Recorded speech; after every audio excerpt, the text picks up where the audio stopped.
Hey, welcome back. So I asked my friends, I asked everyone the same question. I asked, what mistake do you see people make when they first start out with marketing automation? And something interesting happened. There was a theme throughout pretty much all of the responses.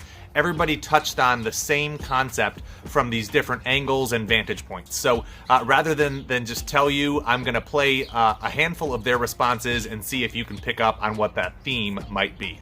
Whatever the case is, you have to identify that. So coming into the space new, not having done any marketing automation before, it's important to understand that you're not trying to automate everything. My name is Chris Davis. I'm the founder of Automation Bridge. What is Automation Bridge? A website dedicated to teaching entrepreneurs how to properly leverage marketing automation to grow their business. You're trying to identify the most important, critical, and profitable processes that generate revenue. My name is Kat Fulton. My business is musictherapyed.com, and I have been an Infusionsoft user since 2012.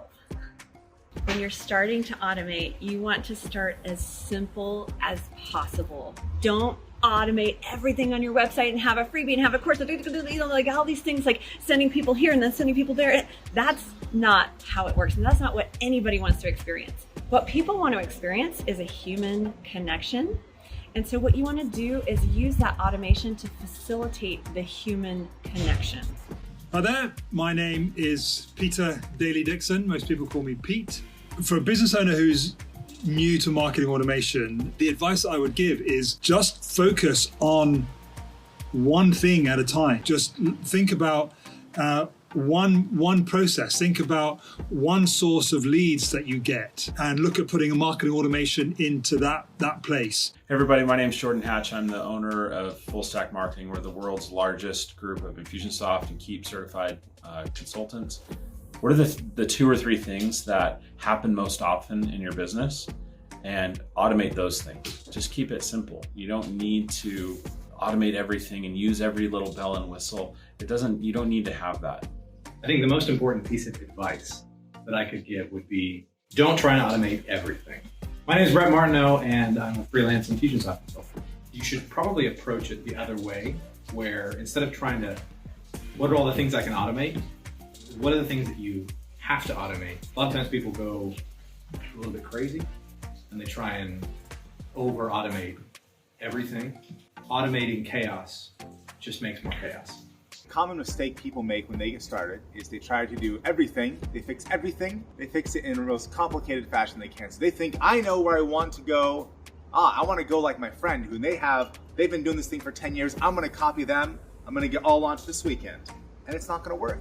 I'm Brian Keith. My business is Red Bearded Consulting. But really, they should look at everything they're doing and saying, which is something where if this was automated, you don't need to save 20 hours a week today. You need to save 5 minutes a week today. And you need to say, what's one thing where you can take this one little thing, automate that. So prioritize, start at the top. Okay, so did you catch the theme? It was don't over-automate, start simple. And the reason I think that's so important is because for small business owners or for entrepreneurs, oftentimes we have this end goal in mind.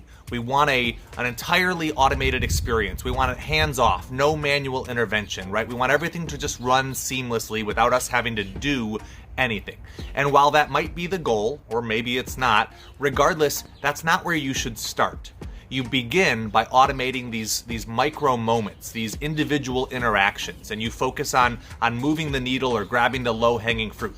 The reason I encourage people to start simple, to start small, is because that's how you build momentum. That's how you build traction. If you begin trying to automate everything, it might take you a while and you're more than likely to get discouraged along the way. So if you start small, you can prove the concept, you can demonstrate that automation works, and you can begin seeing results and learning lessons from the effort you've invested at the beginning. So start small, don't over-automate. I will see you in the next video.